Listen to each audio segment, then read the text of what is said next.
मैं राधा ठाकुर आप सभी दर्शकों का अन्नदाता के इस कार्यक्रम में स्वागत करती हूं। हमारे देश का किसान जन का पोषक है, वे श्रम का देवता है, अन्नदाता है, उसमें ही भारत की आत्मा निवास करती है। ऐसे ही किसान भाइयों की प्रगति के लिए हम खेतीबाड़ी से जुड़ी बहुत सी नई लाभकारी जानकारियां हर रोज सुबह लेकर आते हैं। तो चलिए कार्यक्रम शुरू करने से पहले देखते हैं क्या है आज के अन्नदाता में। तिल की उन्नत किस्में और खेती पर तकनीकी सलाह।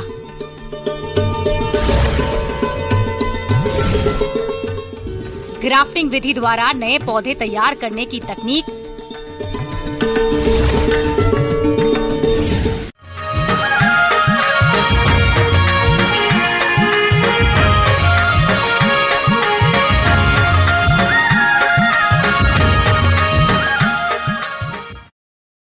किसान भाइयों, खरीफ का मौसम चल रहा है। ऐसे में आप किसान खेतों में तिल की बुआई करके अच्छा मुनाफा कमा सकते हैं। तो इसके लिए आप तिल की कौन सी किस्मों की बोनी करें और बुआई के समय किन किन बातों पर खास ध्यान दें, इस बारे में बता रहे हैं बिरसा कृषि विश्वविद्यालय जिला रांची के कृषि वैज्ञानिक डॉक्टर नरेश प्रसाद।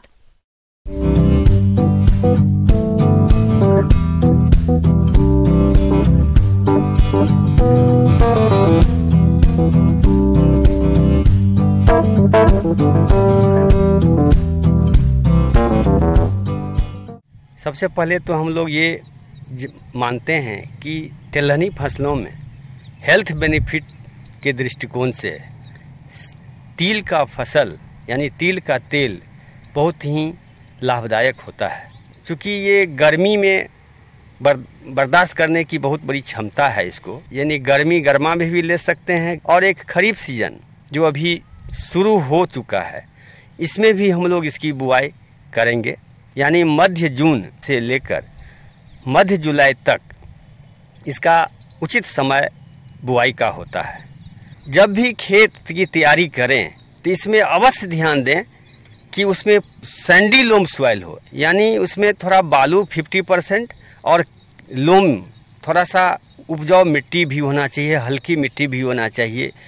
बंजरी मिट्टी पर ये नहीं होगा, इसीलिए सैंडी लोम सॉइल जो है मिट्टी है उसमें इसका खेती करने से फायदे होगा, उपज बढ़ेगी।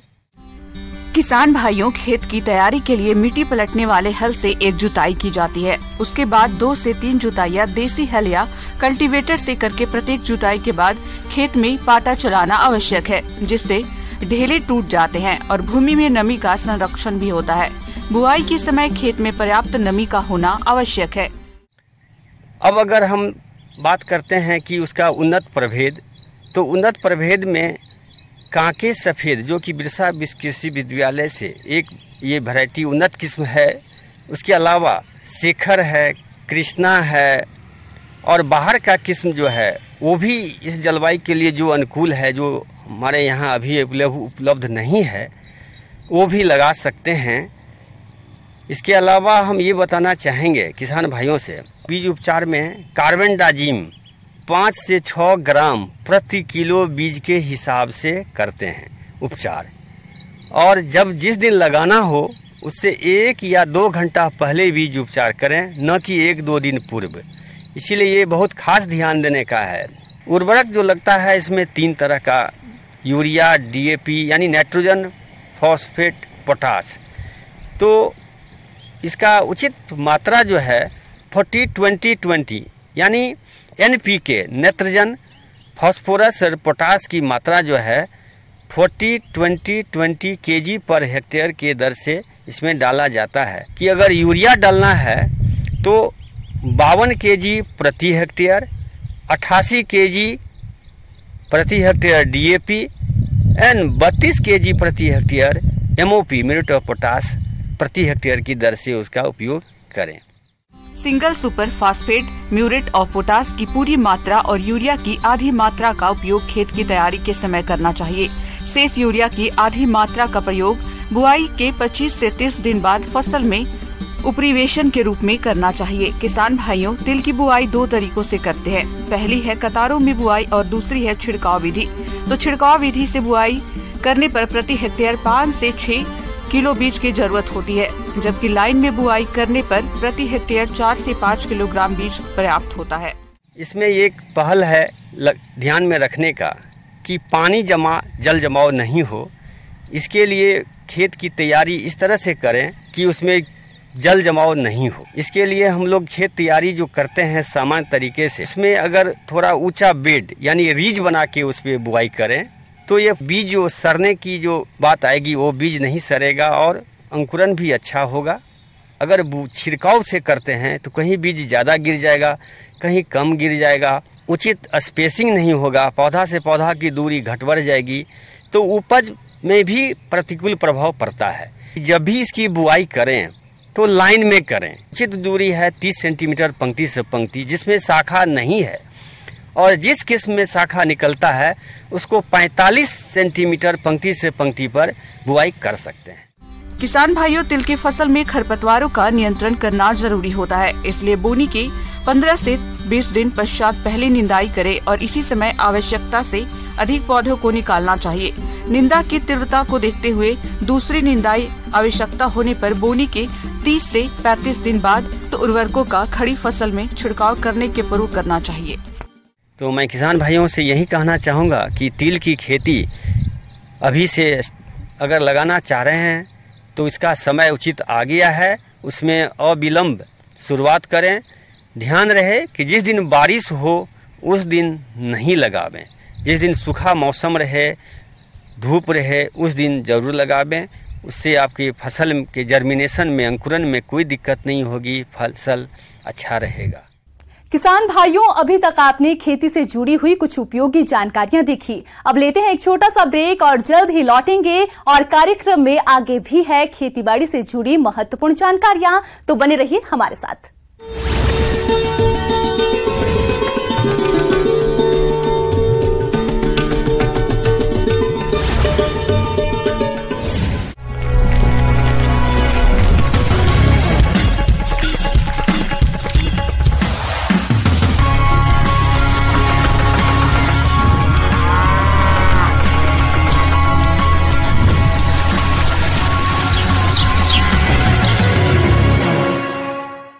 ब्रेक के बाद आप सभी दर्शकों का अन्नदाता में स्वागत है। तो चलिए अब रुख करते हैं अगली कड़ी की ओर।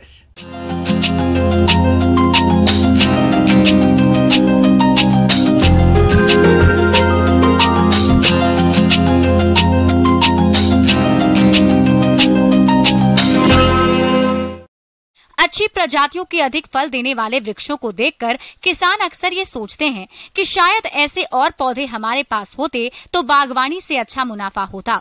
किसान भाइयों, हम आपको बता दें कि आप इन वृक्षों से नए पौधे ग्राफ्टिंग विधि द्वारा आसानी से तैयार कर सकते हैं।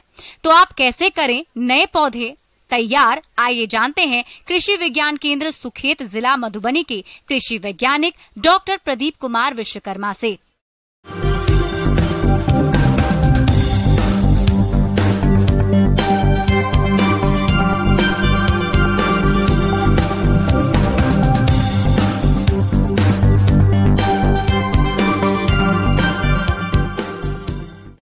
जैसा कि आपने पूछा कि आम पे ग्राफ्टिंग कैसे तैयार किया जाए, तो इसके लिए हमको 1 साल पहले से ही तैयार रहना पड़ता है कि ग्राफ्ट कैसे तैयार किया। तो 1 साल पहले हमको क्या करना है कि सारा का सारा आम का बीज इकट्ठा करना है। उसको 15 बाई 7 सेंटीमीटर का जो पॉली बैग रहता है उसमें FYM मिट्टी और थोड़ा सैंड और अगर मिल जाए तो वर्मी कंपोस्ट मिक्स करके 1:1 रेशियो में उसको बैग फिल करके उसमें हमको आम का बीज सोइंग कर देना है। आम का बीज सोइंग करने के बाद उसका जर्मिनेशन हो जाएगा और पौधा हमारा 1 साल पुराना हो जाएगा, को हमको ग्राफ्टिंग के लिए यूज करना है। तो नेक्स्ट ईयर हमको क्या करना है कि अगर पॉली हाउस अवेलेबल है तो पॉली हाउस के अंदर हमको ग्राफ्टिंग फरवरी मार्च में ही हम इसको ग्राफ्टिंग कर सकते हैं, पॉली हाउस के अंदर की कंडीशन में। अगर उस केस में हमारा रूट स्टॉक 6 से 8 महीने पुराना भी चलेगा पॉली हाउस के अंदर। अगर हमको ओपन कंडीशन में करना है तो जुलाई अगस्त में हम ग्राफ्टिंग करेंगे, जो इस समय सबसे सटीक टाइम है रेनी सीजन के बाद में। वीनियर ग्राफ्टिंग में आम के नए पौधे तैयार करने के लिए चीरा लगाने के लिए एक छोटी चाकू स्केटी है। कलमों को बांधने के लिए पॉलीथीन की आवश्यकता होती है। और इसके लिए हमको क्या करना है कि रूट स्टॉक को हमें 18 से 20 सेंटीमीटर ऊपर से इसको कट कर देना है। साथ में उसमें हम सॉफ्टवुड वेज ग्राफ्टिंग मेथड से ग्राफ्टिंग करेंगे, उससे हमको हायर परसेंटेज ऑफ सक्सेस मिल जाएगी। और इसके लिए हमको क्या करना पड़ेगा कि जो मदर प्लांट है वो हमको एक अच्छा सा मदर प्लांट सेलेक्ट करना है, वो डिजीज फ्री होना चाहिए। और मदर प्लांट में हमको ग्राफ्ट तैयार करने के लिए सबसे पहले जो सिलेक्टेड ब्रांच होगी जिसको हम ग्राफ्ट करेंगे 4 से 5 महीने पुरानी ब्रांच को, और इसका हमको डायमीटर ऑलमोस्ट 2 से 3 सेंटीमीटर होना चाहिए और इसकी लंबाई हम कम से कम 15 से 18 सेंटीमीटर होना चाहिए और इसमें कम से कम 3 से 4 कलिकाएँ होना चाहिए। और इसको हम ग्राफ्टिंग करने से 10 दिन पहले इसकी पत्तियों को हम अच्छे शार्प सिकेचियर से कट कर देंगे, और ताकि इसमें न्यू शूट, न्यू बड्स जो है निकलना, स्प्राउट करना शुरू कर दें। फिर इसको हम सॉफ्टवुड वेज मेथड से रूट स्टॉक में वी शेप का कट लगा के, और इसको हम इन्वर्टेड वी शेप का कट लगा के हम इस रूट स्टॉक में सेट करेंगे और उसको अच्छी से हम पॉलीथीन टेप से रैप करेंगे। और हम इसके ऊपर अगर मॉइस्चर लेवल कम है तो एक पॉलीथीन कैप करके आता है, उसको हम ऊपर से फिट कर देंगे ताकि मॉइस्चर लेवल बना रहे, और ये ग्राफ्ट हमारा 2 से 3 महीने में तैयार हो जाएगा। बीनियर ग्राफ्टिंग में 2 तरह के पौधे होते हैं। पहला पौधा होता है मूल वृंत, यानी वो पौधे जो कि आप बीज के द्वारा तैयार करते हैं। दूसरा है सांकुर डाली। सांकुर डाली पौधे की उस कलम या शाखा को कहते हैं जिसको दूसरे वृक्ष या पौधे से काट कर लाते हैं, या आप जिस किस्म का पौधा तैयार करना चाहते हैं। इस विधि से पौधे तैयार करने के लिए सबसे पहले मूल वृंत को चुन लेते हैं, फिर मात्र पौधे से ऐसी शाखा को चुनते हैं जो कि 6 से 7 माह पुरानी पेंसिल के आकार की हो। इसको संकुर डाली कहते हैं। इस शाखा की कलम लगाने के 8 से 10 दिन पहले पत्तियां तोड़ देते हैं। फिर मूल वृंत के निचले हिस्से पर 3 सेंटीमीटर लंबा तिरछा कटाव करके छिलका उतार देते हैं। इसके बाद सांकुर डाली को भी इसी तरह से काट देते हैं। फिर दोनों को मिलाकर पॉलीथीन के पट्टे से बांध देते हैं। करीब 1.5 माह बाद दोनों डाली जुड़ जाती है। ऐसे पेड़ बाग में 1 साल बाद लगने लायक हो जाते हैं। जहाँ तक कि देखा जाए कि हम बीनियर मेथड से भी इसका कर सकते हैं और हम इसमें इन सिटू ग्राफ्टिंग भी कर सकते हैं। इन सिटू ग्राफ्टिंग में क्या होता है कि जैसे हम जिस फील्ड में हमको प्लांटिंग करवाना है उस फील्ड में सबसे पहले हम एक फीट में 2 से 3 बीज बुआई कर देंगे और 1 साल के बाद फील्ड में ही हम इसका ग्राफ्टिंग कर देंगे। तो इससे हमारा क्या होगा कि ट्रांसप्लांटिंग का खर्चा बच जाएगा। लेकिन इससे कुछ नुकसान भी हैं कि अगर पौधा मर जाता है तो हमको एक साइज का प्लांट ऑर्चर्ड में मिलना संभव नहीं है। इसीलिए सॉफ्टवुड वेज मेथड का ग्राफ्टिंग बहुत ही उचित है और ये हमको फायदेमंद भी रहेगा। आगे और भी है खेतीबाड़ी से जुड़ी बहुत सी रोचक जानकारियां, पर यहां रुकेंगे एक छोटे से ब्रेक के लिए और जल्द ही हाजिर होते हैं।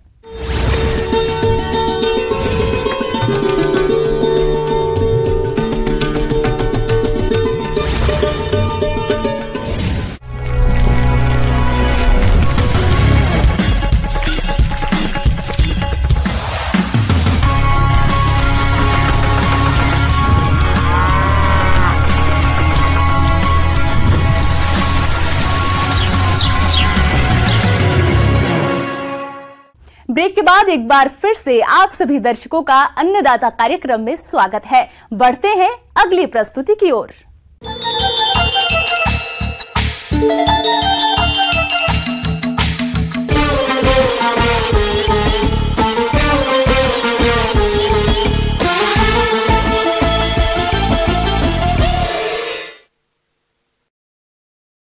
फसलों के विकास और अच्छी उपज के लिए पोषक तत्वों की सही मात्रा जरूरी होती है और ये पोषक तत्व प्रकृति में मौजूद होते हैं, लेकिन कुछ तत्वों की पूर्ति हमें खाद उर्वरकों के माध्यम से करनी पड़ती है।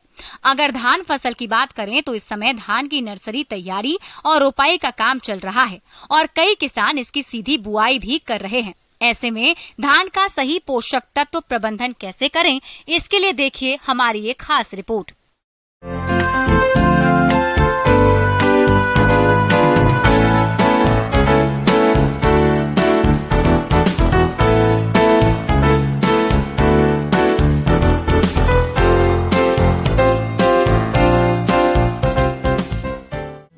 की खेती इस क्षेत्र में बड़े एरिया पर की जाती है, जिसकी रुपाई अभी चल रही है। लेकिन जिस एरिया में लगातार फसलें ली जाती है, वहाँ सूक्ष्म तत्वों की कमी देखी जाती है।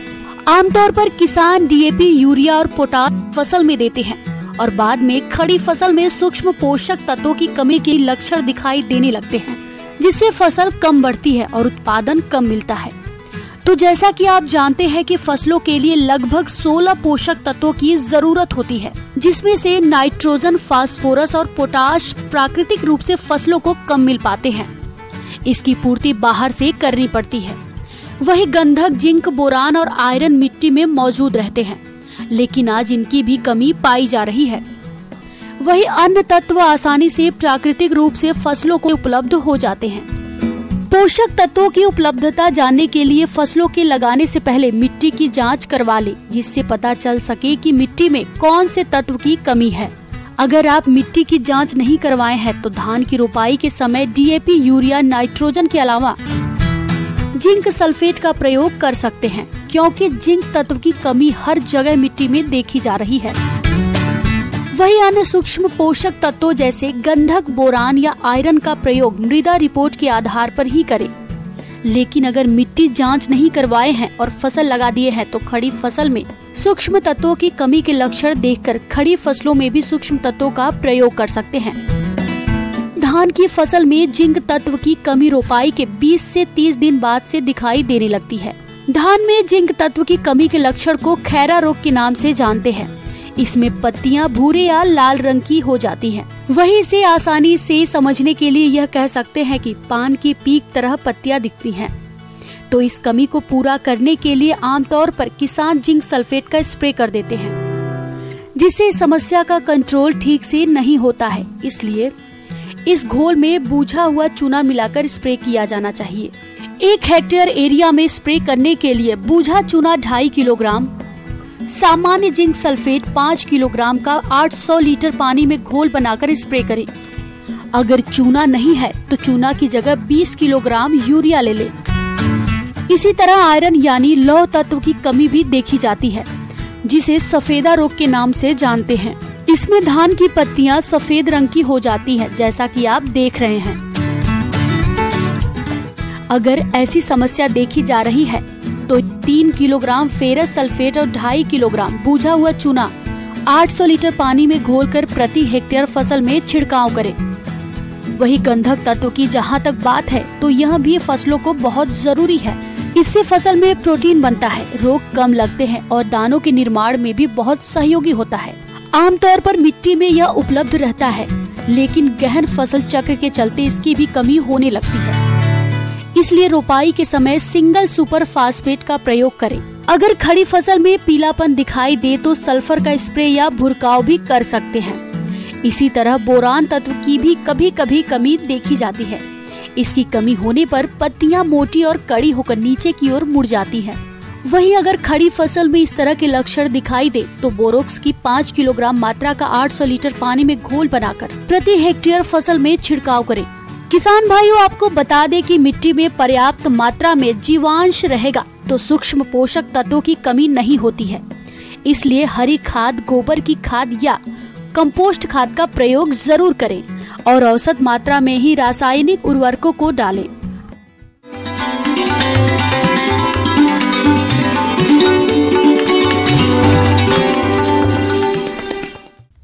अन्नदाता हेल्पलाइन निःशुल्क फोन संपर्क सेवा के माध्यम से आपके द्वारा पूछे गए प्रश्नों में से 1 या 2 महत्वपूर्ण प्रश्नों को हम अपने कार्यक्रम में शामिल करते हैं। इसी के तहत आज किसान का सवाल और उसका जवाब इस प्रकार से है। अन्नदाता निःशुल्क फोन संपर्क सेवा के माध्यम से पूछे गए प्रश्नों में से आज हमने जिस प्रश्न को कार्यक्रम में शामिल किया है उसे पूछा है ग्राम कोनी, जिला भोजपुर के कृषक विनीत मिश्रा ने। ये कीट नियंत्रण के लिए विभिन्न ट्रैपों पर जानकारी चाहते हैं। तो विनीत मिश्रा जी, आपकी जानकारी के लिए प्रस्तुत है कार्यक्रम का ये अंश।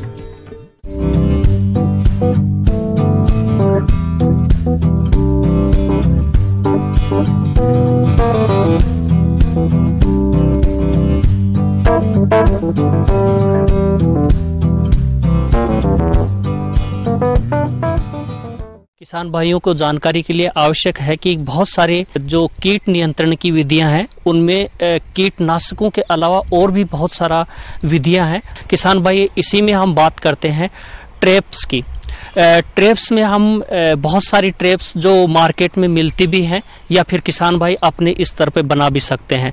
पहला ट्रैप जिसका मैं बताना चाहूँगा कि इंसेक्ट्स में क्या होता है कि उनका जो देखने का तरीका होता है वो किसी कलर को कुछ अच्छे से अट्रैक्ट होते हैं। अगर आप पीले रंग के कपड़े पहन के बाहर में निकलते हैं तो बहुत सारी लाही आपके कपड़ों के ऊपर लाही बैठ जाती है आकर के, तो ये जो पीला रंग है उसके ऊपर आकर्षित होती है। इसी का फायदा ध्यान में रखते हुए अगर हम जो येलो कलर के जो अगर पॉलीथीन है या कलर है उसके ऊपर में कुछ स्टिकी सब्सटेंसेस लगा दें और खेत के अंदर में चिपका देते हैं तो इसके ऊपर में लाही, इसके साथ में जो हॉपर्स और बहुत सारे जैसिड्स इसके ऊपर में आकर के चिपक जाते हैं। इससे फायदा ये होगा कि आपको पता लग जाएगा कि आपके खेत में कौन सा कीड़ा किस समय में कितनी संख्या में आ रखा है, तो उसका हमारे को कंट्रोल करने में आसानी होती है।